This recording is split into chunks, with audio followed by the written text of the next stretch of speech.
అదే RTV app వార్తల్ని క్షణాల్లో చదివే అవకాశం ఉంటుంది. ఒక న్యూస్ పేపర్, ఒక టెలివిజన్ ఛానల్ మీ చేతుల్లో ఎప్పుడూ ఉంటాయి. నమస్తే, వెల్కమ్ టు ఆర్టీవీ హెల్త్. నేను సహస్ర.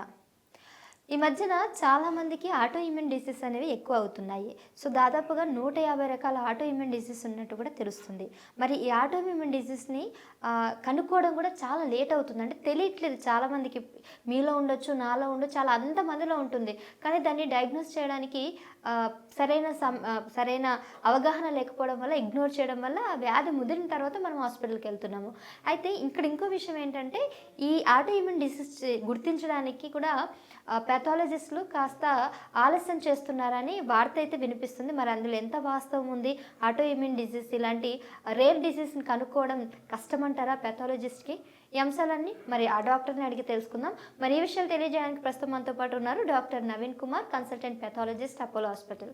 నమస్తే సార్. నమస్తే sir, is it real pathologist ఈ రేర్ డిజీజెస్ లైక్ ఆటోఇమ్యూన్ డిసీజ్ని కనిపెట్టడానికి ఇబ్బంది పడుతున్నారు, చాలా లేట్గా రిపోర్ట్స్ ఇస్తున్నారు, వాళ్ళకు కూడా కష్టం అవుతుందని అంటున్నారు? ఎంతవరకు వాస్తవం? ఇది ఏమవుతుందంటే మెయిన్గా ఇక్కడ ఒకటి మళ్ళీ ఏంటంటే డాక్టర్ అనేసి దేవుడు అంటారు, కానీ అక్కడ లోపల ఏమైందో మాకు తెలియదు. కొన్ని పేషెంట్లు చెప్తే తప్ప మనకు తెలియదు. ఈ ఆటోఇమ్యూన్ డిసీజెస్ మీరు అన్నట్టు చాలా రకాలు ఉన్నాయి, చాలా ఫ్యాక్టర్స్. ఇది ఎట్లా అంటే ఇంకా దీంట్లో చాలామంది సెలబ్రిటీస్కి ఆల్రెడీ డయాగ్నోసిస్ అయ్యి ట్రీట్మెంట్ గిట్లా తీసుకుంటున్నారు. మల్టిపుల్ కాజెస్ వల్ల హీరోస్ చాలామంది డయాగ్నోసిస్ అయినారు, ఈవెన్ మన తెలుగు ఇండస్ట్రీలో గిట్లా. దీనికి మేజర్ కారణం వచ్చేసి ఒకటి emotional instability. Major thing emotional instability ఎందుకు వస్తుంది అనేది ఇప్పుడు డాక్టర్తోనే మనతో డిస్కస్ చేస్తే తప్ప మనం చెప్పలేము. Multiple reasons. మాకు ఒక కేసు వచ్చింది రీసెంట్గా 22 ఇయర్స్ నుంచి ఆమె తిరిగిన హాస్పిటల్ లేదు.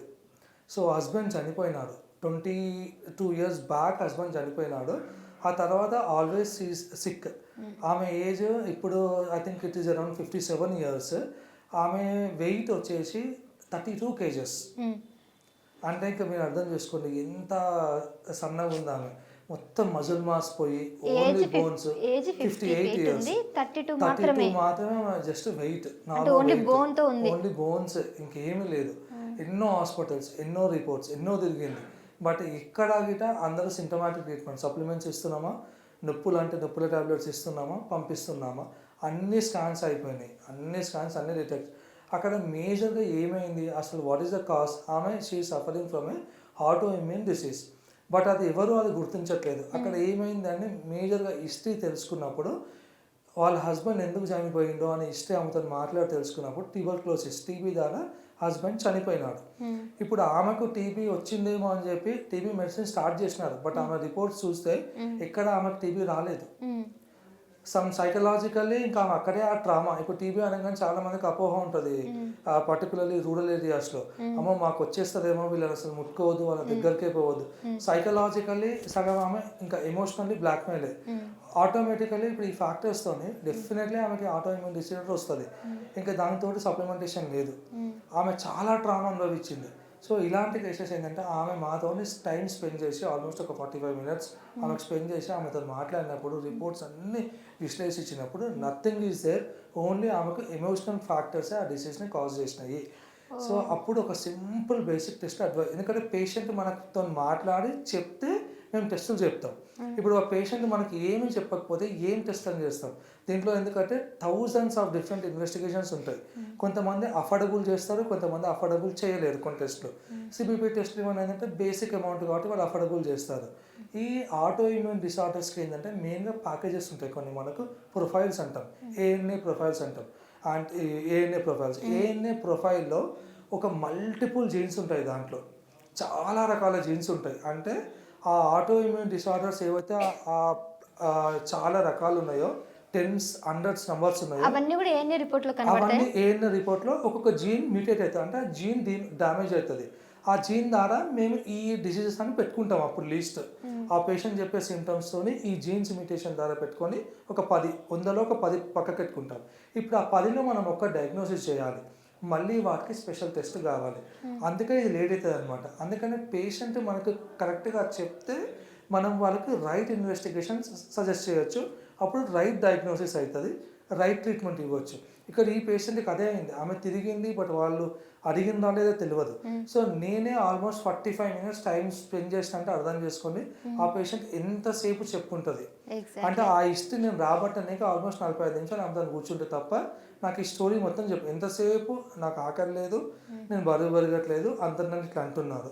సో ఇప్పుడు ఆ పేషెంట్ చూడగానే నాకు డౌట్ వచ్చింది, నిజమే ట్యూబర్క్లోసిస్ వల్ల ఇట్లా అయినావా అని ఒక డౌట్ వచ్చింది. ఇంకోటి ఏంటంటే ట్యూబర్క్లోసిస్ ఉన్న పేషెంట్స్లో మేజర్గా ఏమవుతుందంటే ఇమ్యూన్ సిస్టమ్ వీక్ అవుతుంది.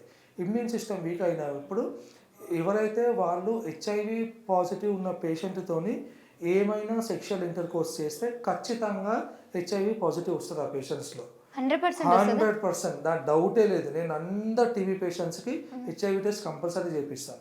హెచ్ఐవి పాజిటివ్ వస్తే నేను ఖచ్చితంగా మళ్ళీ టీబీ టెస్ట్ చేపిస్తాను. ఈ రెండు ఎట్లా అంటే ఫ్రెండ్స్ లాగా అనమాట. సో కంపల్సరీ ఆ టెస్ట్ చేయాల్సింది. టీబీ వచ్చిందంటే ఖచ్చితంగా హెచ్ఐవి కూడా ఉండే ఛాన్సెస్ ఉంటాయి. అంటే ఆ హెచ్ఐవి పాజిటివ్ ఉన్న పేషెంట్స్తో ఏమైనా సెక్షువల్ సంబంధం ఉండుంటే ఖచ్చితంగా అన్ప్రొటెక్టెడ్ సెక్స్కి ఏమైనా ఇంటర్కోర్స్ అయ్యింటే మాత్రం ఛాన్సెస్ ఉంటాయి, హై ఛాన్సెస్. అందుకని అస్సలు ఛాన్స్ తీసుకోకుండా చేయిస్తాను. నేను ఈ పేషెంట్ చెప్పినప్పుడు నేను అదే అనుకున్నాను. అందుకని నేను నిర్ధారించుకొని ఆమె కొన్ని బేసిక్ టెస్టులు రాస్తాను. సిబిపి టెస్ట్ అని చెప్పి, వైటమిన్ డి, వైటమిన్ B12, ఒక థైరాయిడ్ టెస్ట్, సో ఒక అబ్డామన్ కడుపు స్కాన్, ఇవన్నీ రాసినాను. ఆమెకు ఓన్లీ వైటమిన్ లోపం ఉంది అంతే. సో నేను చేసిన ఆమెకు ట్రీట్మెంట్ వైటమిన్ కరెక్షన్ చేసి ఫిజికల్లీ ఆమెకు కొంచెం సపోర్ట్ ఇవ్వడానికి కొన్ని మంచి మాటలు చెప్పి కౌన్సిలింగ్ చేసి సప్లిమెంటేషన్, ఒక బేసిక్ ప్రోటీన్ పౌడర్, ఎందుకంటే ఆమెకు అసలు protein no muscle mass at all, psychological ఆమెకు చెప్పి కొన్ని బేసిక్ ఎక్సర్సైజెస్ ఆమెకు చెప్పి పంపిస్తాను. ఇప్పుడు 45 or 50 days 3 times వచ్చింది. ఎవ్రీ 15 days ఆమె విజిట్ పెట్టినాము. నా little bit she improve compare to previous. వెయిట్లో ఇంప్రూవ్ అయింది, సైకలాజికల్ ఇంప్రూవ్. ఎట్లా పడుకుంటున్నావు అంటే ఇంతకుముందు సార్ 2-3 hours పడుకుంటే ఎక్కువ నిద్ర రాదు, కానీ ఇప్పుడు నేను 4.5-5 గంటలు పడుకోగలుగుతున్నాను హ్యాపీగా, డిస్టర్బ్ లేకుండా వంతున్నాను. నైట్ 11కి అనుకుంటే మళ్ళీ పొద్దున 3-3:30కే మేల్కి వస్తుంది తప్ప అసలు మేల్కి రావట్లేదు ఇవన్నీ. సో అందుకని ఈ కేసెస్ ఏంటంటే డాక్టర్తో డిస్కస్ చేయడం అయినంత వరకు మంచిది. సో ఇంకా చాలా మంది ఏంటంటే ఇక్కడ ఒక సజెషన్ ఏంటంటే ఇట్లాంటి కేసెస్ ఉన్నప్పుడు పేరెంట్స్ కానీ అండ్ వాళ్ళతో పాటు ఉన్న ఫ్యామిలీ మెంబర్స్ కానీ బెటర్ పేషెంట్ని వదిలేసి మీరు బయట కూర్చోడానికి ట్రై చేయండి. ఎందుకంటే మీరు ఆ పేషెంట్తో పాటే మా కౌన్సిలింగ్ రూమ్లో కూర్చున్నారు అనుకోండి, పేషెంట్ ఓపెన్ అప్ కాదు, చెప్పడు మాకు. అందుకని అదొక్కటే మా సజెషన్ ఏంటంటే leave her or him alone and you sit outside.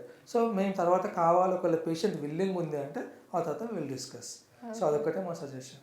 కానీ పెథాలజిస్ట్ హ్యాపీగా హెల్ప్ చేస్తుంది దీంట్లో. అంటే ఇప్పుడు మీరు అన్నట్టు ఆటో ఇమ్యూన్ డిసీజ్ కనుక్కోవడానికి కేవలం ఈ మెడికల్ రిపోర్టే కాకుండా ఖచ్చితంగా పేషెంట్ యొక్క ఫీలింగ్స్ కానీ అవన్నీ తెలుసుకోవడం ఇంపార్టెంట్ అంటారు. చాలా ఇంపార్టెంట్. ఎందుకంటే పేషెంట్ ఓపెన్ అయిపోయి చెప్తే దాన్ని బట్టి నేను టెస్టులు రాయగలుగుతాను. పేషెంట్ ఏమి చెప్పకపోతే మనం రాయలేము. ఎందుకంటే ఇక్కడ పేషెంట్ ఎక్కువ స్ట్రెస్ ఎక్కువ ఉంది అనుకో, నేను కార్టిసోల్ టెస్ట్ డైరెక్ట్ రాసేస్తాను. కార్టిసోల్ టెస్ట్, ఎందుకంటే ఆ కార్టిసోల్ అది పొద్దున్న ఓన్లీ 8 o'clock చేస్తాం, సాయంత్రం 4కి చేస్తాం. ఆ 2 times ఎక్కువ ఫ్లక్చుయేషన్ ఉంటుంది. అందుకని పేషెంట్ మాట్లాడాలి. పేషెంట్ ఓపెన్ అప్ అయితే నేను ఎగ్జాక్ట్ టెస్ట్ చేయగలుగుతాను. లేదంటే పేషెంట్స్ డబ్బులు waste, patients time waste. Right sir, మీరు అన్నది. Thank you sir, thank you. చాలా విషయాలు తెలియజేశారు. సో నిజమే అండి. సో కేవలం అంటే డాక్టర్ అంటే సైన్స్ పరంగానే కాకుండా మానసికంగా కూడా ఎమోషనల్గా కొద్దిగా కనెక్ట్ అయిపోయి రోగులతో మాట్లాడితే ఇంకా కొద్దిగా ఇన్ఫర్మేషన్ తీసుకోవడానికి ఛాన్సెస్ ఉంటాయి అన్నట్టు నవీన్ గారు అయితే చెప్పారు. సో ఆ విధంగా ఇప్పటి వరకు అయితే పేషెంట్స్ అయితే ట్రీట్ చేయడం జరిగింది. సో రెగ్యులర్గా ట్రీట్మెంట్ కన్నా కాస్త కొద్దిగా వాళ్ళకి ఎమోషనల్ కనెక్ట్ అయ్యి కనుక మనం ఆ ప్రొసీజర్ని కనుక తెలుసుకున్నట్టయితే ఈ ఆటో ఇమ్యూన్ డిజీజ్ని కనుక్కోవడానికి ఈజీ ప్రాసెస్ అయింది అని చెప్తున్నారు.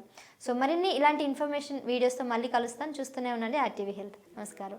తెలుగులో ఫాస్టెస్ట్ న్యూస్ ఇప్పుడు కొత్త అవతారంలో 5 సెకండ్లోనే పూర్తి వార్తా సమాచారం మీ చేతిలో. సోషల్ మీడియా ట్రెండ్స్ మీ కళ్ళ ముందుకే live TV and voice search ఆప్షన్స్తో ఇప్పుడే డౌన్లోడ్ చేయండి. యాప్ లింక్ డిస్క్రిప్షన్లో ఉంది.